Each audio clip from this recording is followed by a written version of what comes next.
shalt not make a machine in the likeness of the human mind. With that commandment, new avenues of human potential were explored.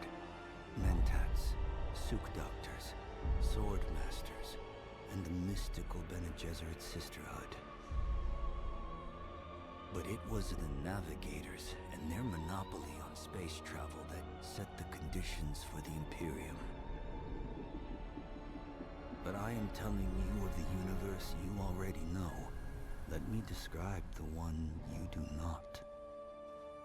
In this other universe, my mother, Lady Jessica, consort to Duke Leto Atreides, gave birth to a daughter, a girl they named Ariste.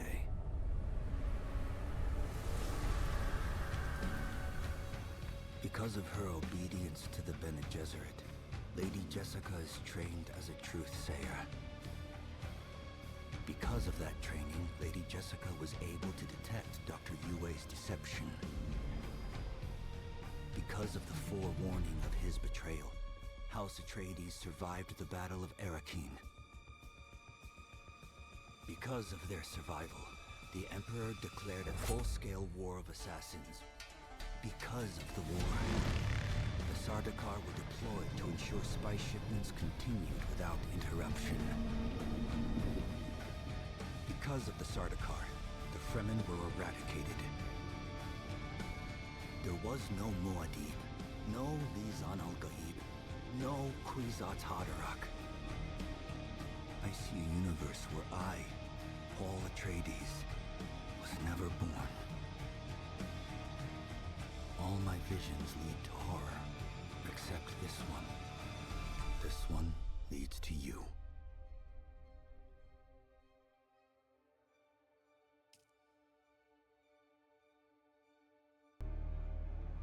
Approach, prisoner.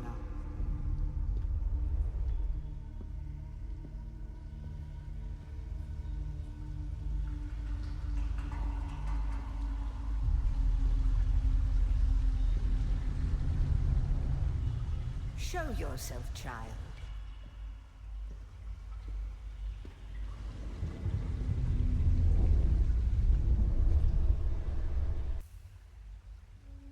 And from here, it's your straightforward character creation screen.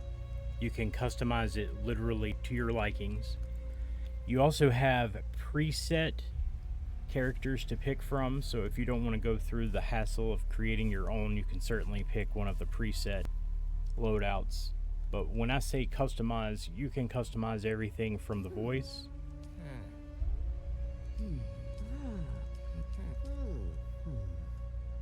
to his height, arm thickness, all the way down to freckle density. You change the face around, the age, and really make it exactly what you want it to be. And once you're finished, you will give it a name, and you shall begin your journey as a sleeper. And away we go. Have they told you what I am? Then I will sift your words for lies. Let's begin. Where were you born? This gives your character a backstory. It doesn't really have any impact on the progression or the storyline, but it does give you some unique dialogue with NPCs, as well as a unique emote based off of your backstory. And you have different options to begin your specific story, and your options include Giedi Prime, which is the Harkonnen homeworld. It's a heavily industrialized volcanic world. The Baron, or the baronial seat of the House Harkonnen, is controlled by a network of dense urban enclaves, as well as slaves. You have Chisuk, which is a rich and verdant agri-world of rolling hills and river-fed valleys. This music planet is the center of culture and civility in the Imperium, and your unique emote is Chusik music. Here's Caladan. It is the Atreides homeworld. It's where Paul Atreides and his family originated. It's a temperate but storm-wrecked oceanic world, the ancestral home of the House Atreides, its relaxed agrarian lifestyle, and famous vineyards. Unique emote is the Atreides salute. Here you have Katane, a green and pleasant world with satellite-controlled weather. The fates of many are decided within the ornate walls of the Imperial planet. And you have the Bow as the unique emote. And then Ix, or IX, a forbidding ice world of mountain, tundra, and forest. The Ixians conceal their vast technological empire with sprawling underground cities, and your unique emote is the secret. So we'll pick Paul Atreides' homeworld. World of water, homeworld of the Atreides. The order of the Imperium is rooted in the Farfreluches. A place for every man, and every man in his place. Where is your place? And this just talks about the caste system, or the class system that you were born into. Again, it has no bearing or impact on the story progression, just a little bit different dialogue depending on which class NPC you're interacting with. I like starting with the peon. We start from the bottom because we're here. You've risen above your station. Most peons go their entire lives without seeing the inside of a starship. You had a mentor in your youth, trained by one of the schools. Who was your mentor? And lastly, we have your class skill set. You get to pick which skill class your character is going to encompass. If I have any recommendation for new players, it would be to avoid the Trooper. It's one of the first trainers that you'll come across early in the game progression. In fact, you'll have an opportunity to train for all of these skill sets, so you're not relegated to just one. But since you do come across the Trooper trainer early in the game, I would avoid picking that one as your beginning class. So with that said, we'll go with the Bene Gesserit just because they're badass. Yes, I have heard of our sisters giving training outside of the chapter house. It is frowned upon. The test is almost complete. Have you spoken truth? And from here you can either confirm and move forward with everything that you have laid out, or you can recant and go back and redesign your character, and we'll go ahead and move forward with I have spoken truth to the next cinematic. The test is almost complete. Have you spoken truth? Come here. Kneel.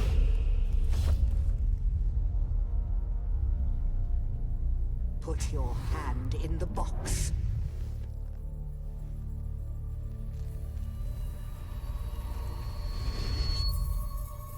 I hold at your neck the Gom Jabbar, the high-handed enemy. Don't pull away or you will die.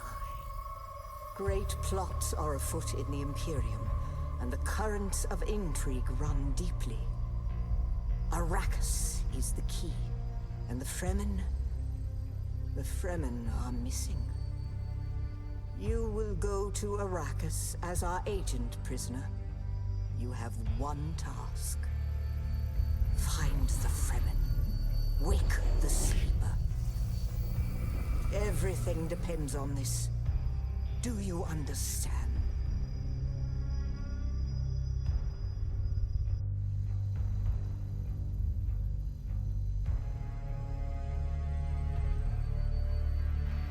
Good. You speak truth. But here is the rest of it. There is only one rule. Keep your hand in the box and live. Withdraw it and die. An animal would gnaw off its own hand to escape the pain. And we can only be served by humans. Find the Fremen. Wake the sleeper. You will know when it is done.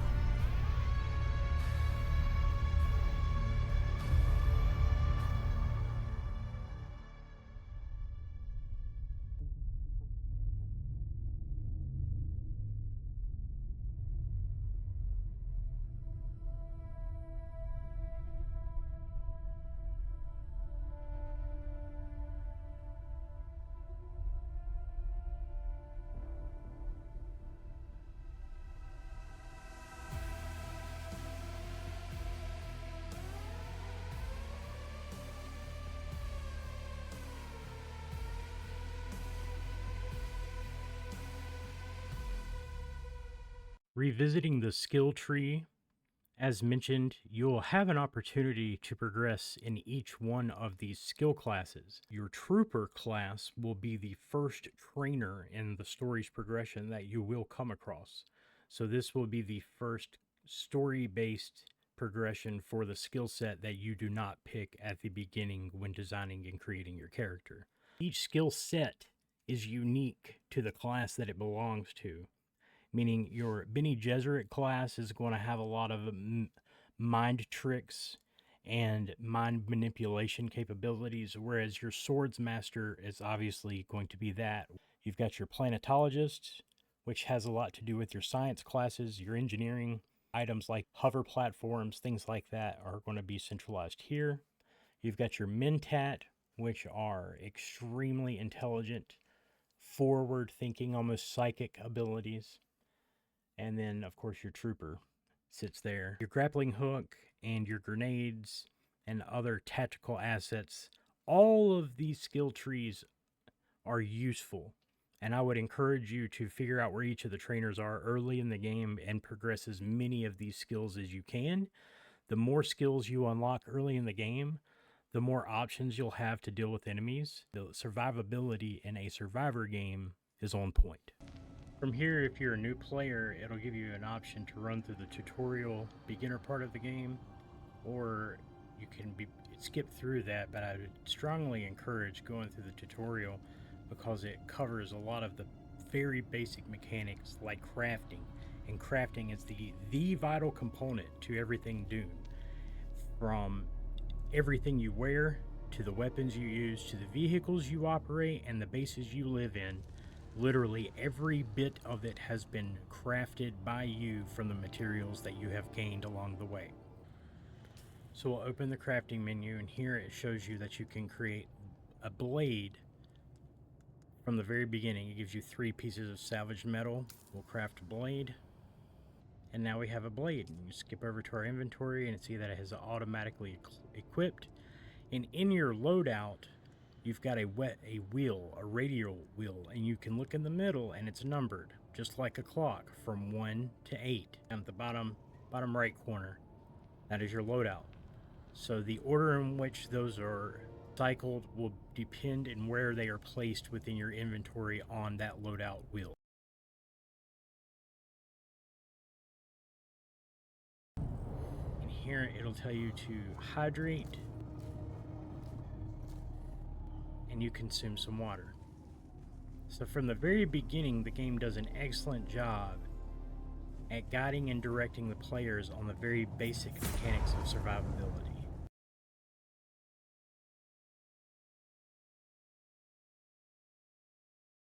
Here it tells you that plant fiber can be found and gathered all across Arrakis.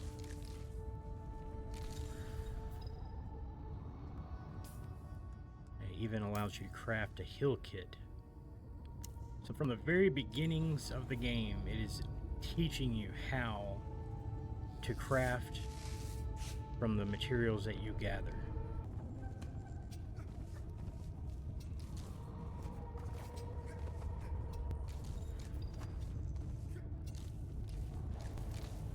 You've got stamina that will deplete the more you use it, so sprinting, climbing, fighting, dodging, parrying, all of that stuff depends on stamina.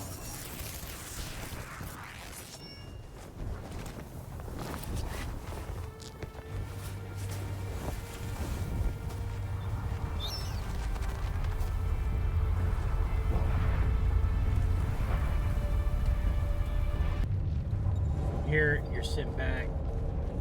Stick to the shadows, Offworlder. The heat of the sun is deadly to the unprepared. You see in the top of the screen there in our compass, it has a direction indicator and a distance that we need to go. The guards have sealed themselves inside. Search the prisoners for a cut array. And Offworlder, be careful. The cut array is primarily a mining tool, Offworlder. You'll need it for harvesting resources. Using it to cut open ships is an added benefit.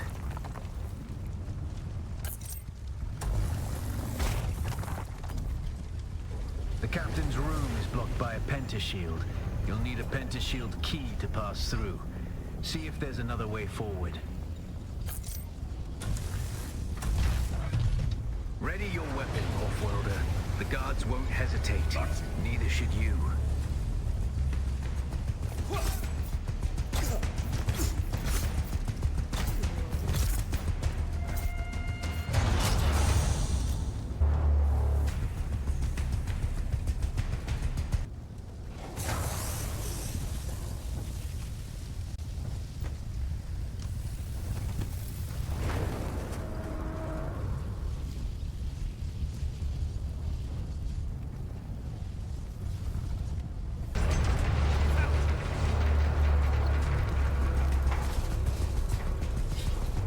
A swift attack can force your enemy off balance, but only a slow blade penetrates a shield.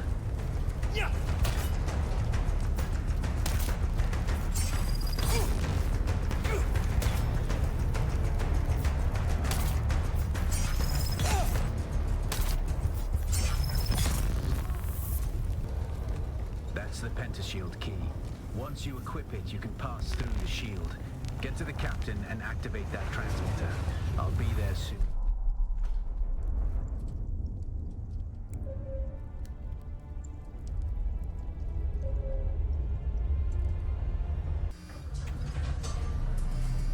Get up, Offworlder.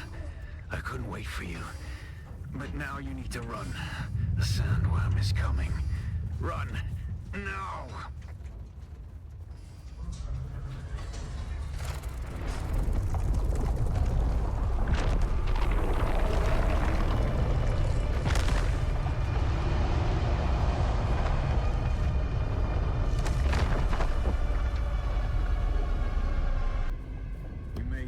Offworlder. Catch your breath.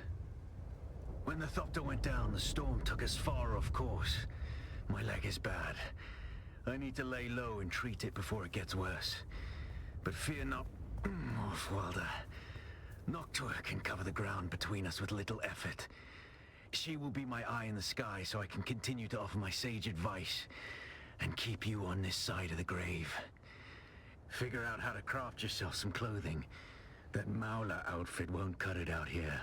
As you progress, the dialogue and the prompts on your user interface will pop up and direct you as to how to navigate your character in the menus. Here, you'll see the status menu by pressing or holding T, which will show you the status of your character as well as the status of the environment. This helps you keep an eye on things like hydration levels, temperature, sun exposure. You also have different components of gear that rely on power and power consumption, and it shows you different levels of battery life, shield life. So that's what all of these user interface dialog boxes will be for, and it will help you understand as you progress in the story.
Thanks again, guys, for taking this beginner's look at Dune Awakening.